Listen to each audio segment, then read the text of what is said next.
நமது நாட்டின் விடுதலைக்காகவும் நமது மக்களின் உரிமைகளுக்காகவும் தமிழ் மண்ணிலிருந்து தீரத்துடன் போராடி உயிர் நீத்த எண்ணற்ற வீரர்களின் தியாகத்தை எப்போதும் போற்றுவேன்.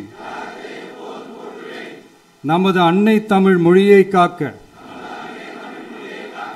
உயிர் தியாகம் செய்த மொழிப்போர் தியாகிகளின்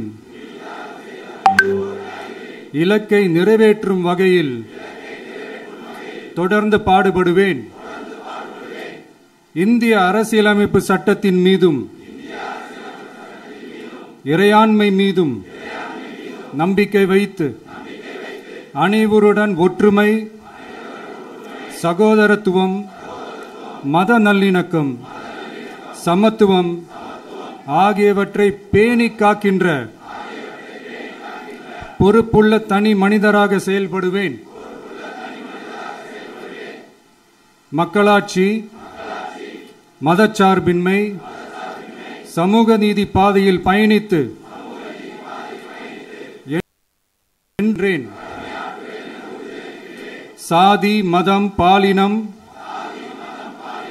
பிறந்த இடம் ஆகியவற்றில் பெயரில் உள்ள வேற்றுமைகளை களைந்து மக்களிடையே விழிப்புணர்வை ஏற்படுத்தி அனைவருக்கும் சம வாய்ப்பு, சம உரிமை கிடைக்க பாடுபடுவேன். பிறப்புக்கும் எல்லா உயிர்க்கும் என்ற சமத்துவ கொள்கையை கடைபிடிப்பேன் என்று உளமாற உறுதி கூறுகின்றேன். Thank you.